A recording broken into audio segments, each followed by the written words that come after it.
আল কোরআনের সৈনিক আমার নেই তো কোনো ভয়, এই আল্লাহর গোলাম আমি, এই তো পরিচয় আমার, এই তো পরিচয়।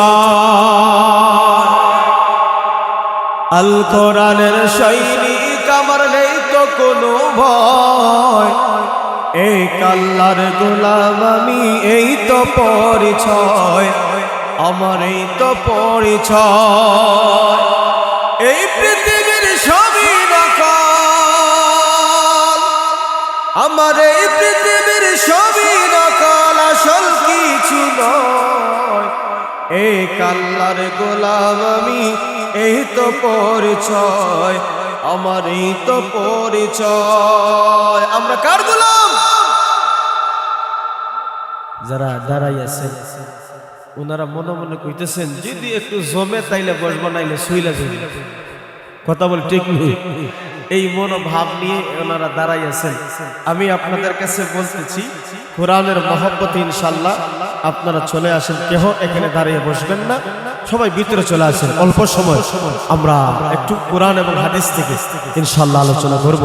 আমার কাছে বারবার রিকোয়েস্ট আসছে, বারবার অনুরোধ, মাদ্রাসার তালাবা ছাত্র ভাইদের কাছ থেকে আমার সদ্য একটা নাশিদ প্রায় মাস দুয়েক এর আগে রিলিজ হয়েছে কলরব অফিসিয়াল অফিস থেকে।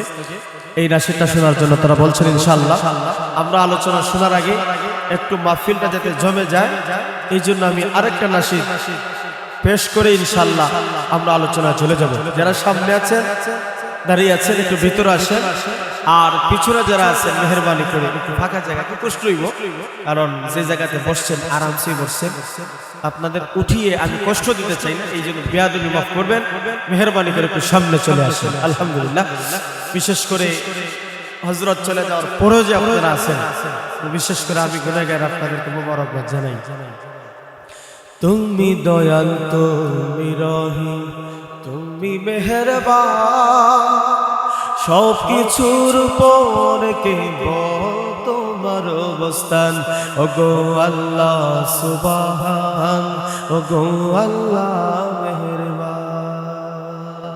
দিনান্তে ওই সন্ধ্যা তারা দীপ জেলে যায় আকাশে, আনমনা হই মেঘের ফাঁকে চাঁদটা যখন হাসে।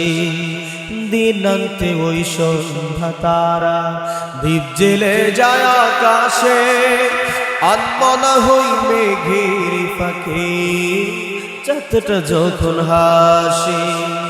তোমার অসীম লীলা খেলা,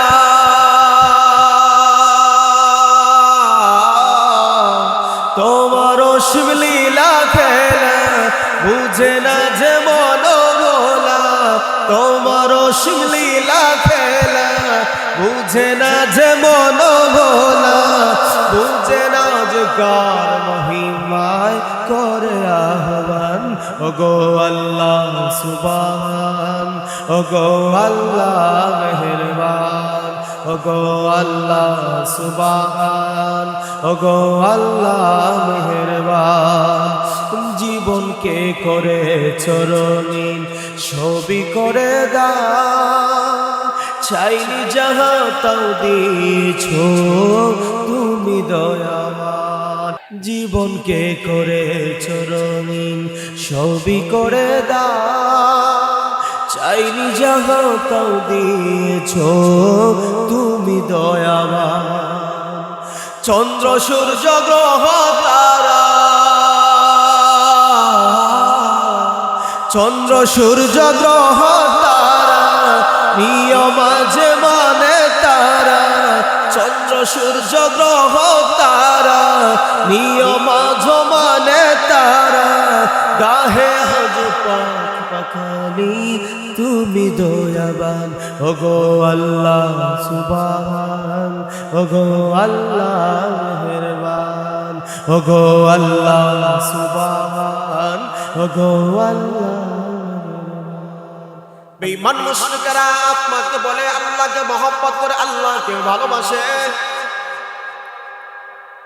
তারা আল্লাহর পরিচয় পায় না, তারা আল্লাহর পরিচয় পায় না, রবের পরিচয় অথচ অসংখ্য অগণিত নিয়ামত আমি তাদেরকে দিলাম। আপনি তাদেরকে বলুন, রহমানকে তারা চিনে না, আল্লাহকে তারা চিনে না, মালিককে তার পরিচয় তারা পায় না। আমি আল্লাহ সূরা রহমানের কয়েকখানা আয়াত কারিমা নাযিল করে আমার পরিচয়টা আমি তুলে ধরলাম। আমার আল্লাহ বলেন আর রহমান, রহমান হলেন তিনি, আল্লাহ হলেন তিনি। আল্লামাল কুরআন, কুরআন শিক্ষা দিয়েছেন যিনি। খলাকাল ইনসান, মানুষ বানাইছেন যিনি। আল্লামাহুল বায়ান, মানুষকে কথা বলার শক্তি ক্ষমতা দান করেছেন তিনি কি? আল্লাহ পাক রব্বুল আলামিন এত দয়া, এত মায়া, এত মহব্বত, এই দয়া, এত মায়া, এত মহব্বত আমার আল্লাহর অসংখ্য অগণিত গুণবাচক নাম আছে। আমার আল্লাহর অসংখ্য অগণিত গুণবাচক নাম আছে। এর ভিতরে রহমান এবং রহিম দুইটা গুণবাচক নাম। একটা রহমান, আমার আল্লাহ সূরা রহমানের শুরুতে আমার আল্লাহ শব্দটা উল্লেখ করে বলেছেন দয়ালু আল্লাহ, এত দয়া, এত মায়া। যারা আল্লাহরে মানে তারও খাওয়ায়, যারা আল্লাহরে মানে না তারও খাওয়ায়, যারা আল্লাহরে গালি দেয় তারও আল্লাহ দেখা যায় কোটি কোটি পাহাড় সম্পদের মালিক বানায় দেয়। আমার আল্লাহ বুঝাতে চায় আমি রহমান, এই রহমানের উসিলায়, এই রহমান নামক দয়ায় যারা দুনিয়াতে আমার মানে এবং মানে না, উভয়কেই আমি আল্লাহ তাদেরকে নিয়ামত দিয়ে ভরপুরতা দান করেছি। তবে শোনো শোনো, এই নিয়ামত পাইয়া তুমি মন চাহি জীবন পরিচালনা করবা। আল্লাহ চিল্লানা, রাসূল চিল্লানা। আমার আল্লাহ বলেন একটু নাটাই রশি রেখে একটু ঢিলে দিয়েছি, আবার ফিরে আসতে হবে আমার মালিকের কাছে। কথা বলেন ঠিক না বেঠি? রহমান নামক দয়া দিয়ে আমার আল্লাহ তামাম দুনিয়ার মানুষদেরকে লালন পালন করেন। এরা গুণবাচক নাম। শুধুমাত্র একটা দয়া, একটা মায়া ইমানদার বান্দা বান্দির জন্য আমার আল্লাহ রিজার্ভ করে রেখেছেন। কিয়ামতের কঠিন ময়দানে শুধু আমার আল্লাহ বান্দা বান্দীদেরকে শুধুমাত্র তার দয়া এবং মায়া ইমানদার বান্দা বান্দীদের জন্য স্পেশাল ভাবে রেখে দিয়েছেন। তার নাম হলো রহিম। সেই দিন কোনো বেঈমান, কোনো মুশরিক তারা চূড়ান্ত পর্যায়ে ইনসাফকৃত বিচার তারা পাইয়া জাহান্নামে চলে যাবে। সেই দিন বেঈমান মুশরিকরা যদিও বলে আল্লাহ দুনিয়াতে তো আমার মায়া করছেন, আদর করছেন, যতন করছেন, আপনারা গালে দিলাম মানলাম না, আজকে কেন করেন না? আমার আল্লাহ বলেন দুনিয়ার দয়া সেখানে শেষ হয়ে গেছে, আজকে আমি রহিম হয়ে গেলাম আমার মায়ার ইমানদার বান্দা বান্দির জন্য। সুবহানাল্লাহ। এই জন্য দোস্ত আহবাব, আমার আল্লাহ কোরআনের শিক্ষাটা এত দামি, কোরআনের শিক্ষা এত সম্মান, কোরআনের শিক্ষা এত মর্যাদা। আল্লাহ পাক রব্বুল আলামিন সূরা রহমানের ভিতরে কোরআনের শিক্ষার গুরুত্ব বুঝাইছেন। আমরা দেখতে দেখা যায় মানুষ দুনিয়াতে আগে আসে, আসার পরে মানুষ যখন বয়স হয়, কথাবার্তা বলার যখন যোগ্যতা হয়, সন্তানকে মা বাবা মক্তব্য পাঠায়। কথা কোন ঠিক না বিটি? মক্তব্য পাঠাইয়া থেকে কোরআন শেখায়, কালিমা শেখায়, নামাজ শেখায়, রোজা শেখায়, জরুরি মাসআলা মাসাইল তাদেরকে শেখায়। আল্লাহ পাক রব্বুল আলামিন বলেন আর রহমান আল্লামাল কুরআন খালাকাল ইনসান। আল্লাহ পারলে তো, চাইলে তো আল্লাহ তাআলা খালাকাল ইনসানটা আগে আনতেন। আমি কোরআন শিক্ষা দিয়েছি, এই কথাটা পড়ে নিতে পারতেন। এই জন্য তাফসীর কারকরা বলেন আল্লাহ কেন আনছেন, এর মাহাত্ম্য আমার আল্লাহই ভালো জানে। দ্বিতীয় কথা হইল আল্লাহ পাক রব্বুল আলামিন तमाम পৃথিবীর মানুষদেরকে আমার আল্লাহ বুঝাতে চায় মানুষের মতন চেহারা থাকলে প্রকৃতপক্ষে মানুষ হওয়া যায় না, মানুষের মতন হাত বা চোখ মুখ থাকলে মানুষ হওয়া যায় না। আল্লাহ পাক রব্বুল আলামিনের কাছে দামি মানুষ হলো তারা যার জীবনে আছে আল্লাহ এবং রাসূল আছে কোরআন। সুবহানাল্লাহ। এই জন্য আল্লাহ তাআলা কোরআনের শিক্ষাটা আগে এনে মানুষদেরকে বোঝাতে চায় কোরআন দামি, কোরআনের শিক্ষা। এই কোরআনের শিক্ষা যার জীবনে লাগবে, ছোঁয়া লাগবে, সে দামি হয়ে যায়। এই জন্য লক্ষ্য করে দেখেন কোরআন এত সম্মানে, কোরআন এত মর্যাদা প্রাপ্ত হয়ে গেছে। কোরআন যেখানে যায় কোরআনের সম্মানে ওই জায়গার সম্মানিত হয়ে যায়। কোরআন দেখেন আপনি, রমজান মাসে নাজিল হয়েছে, ওই মাসের দামটা আল্লাহ বাড়ায় দিচ্ছে। কোরআন যেই রাত্রে নাজিল হয়েছে ওই রাত্রে দাম বেড়ে গেছে। কোরআন যে নাজিল করেছেন, যাকে নিয়ে, যিনি কোরআনকে নিয়ে আসছেন, ওনার মর্যাদা বেড়ে গেছে। যারা কোরআনকে ধরেছে, গ্রহণ করে নিয়েছে, তাদের মর্যাদাও বেড়ে গেছে। কথা বলেন ঠিক না বেঠিক? এই জন্য কোরআনের কারণে মানুষের দাম বাড়ে, কোরআনের দাম বাড়ে, মর্যাদা বাড়ে।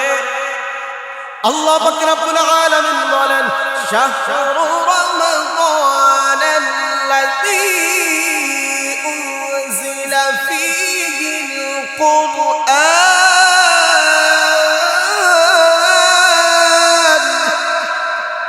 আল্লাহ বলেন, রমজান মাসে আমি আল্লাহ কোরআন নাজিল করেছি।